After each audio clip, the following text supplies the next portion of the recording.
சந்தியா காலைல சமையல் ஆகுதா? ஆமாப்பா, ரொம்ப லேட்டாக எழுந்து இன்னைக்கு ஸ்கூல் இல்லைன்னு சொல்லிட்டு. ஓகே. இப்போ தான் குழம்பு கொதிச்சிட்டு இருக்குப்பா. இப்போ கத்திரிக்காய், முருங்கைக்காய், உருளைக்கிழங்குலாம் போட்டு கொஞ்சமாக காரக்குழம்பு கூட்டியிருக்கேன். எப்படி இருக்கு பாருங்கள். இப்போ இன்னும் கொஞ்சம் கொதிக்கணும். இது அவரைக்காய் பொரியல் கொஞ்சம் இருந்துட்டு அதை சூட் பண்ணிகிட்டு இருக்கேன். சாதம் அடிச்சுட்டேன். அப்பளம் இருக்கா? வேணட்டா? அப்பளம் கிடையாதுங்க, அதான் பீட்ரூட் பொரியல் பண்ணியிருக்கேன். ஏன்னா தம்பி காரக்குழம்பு சாப்பிட மாட்டான். அதனால் பீட்ரூட்டில் பிசைஞ்சு விட்டுனா சாப்பிட்ருவான். அதனால பொரியல் பண்ணியிருக்கேன். மாவு எடுத்து வச்சுருக்கேன்.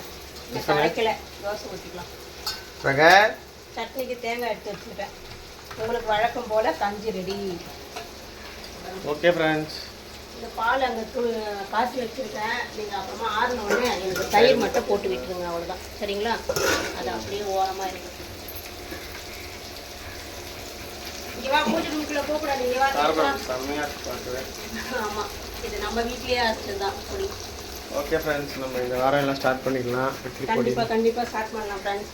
கண்டிப்பாக சப்போர்ட் பண்ணுங்க, ஆதரவு கொடுங்க. நிச்சயமா நிறைய பேர் கேட்டுட்டு இருக்கீங்க. கண்டிப்பாக எல்லாருக்குமே உண்டுமா. நம்மக்கிட்ட எல்லாருமே ஆர்டர் கொடுங்க. கண்டிப்பாக உங்களுக்கு வந்து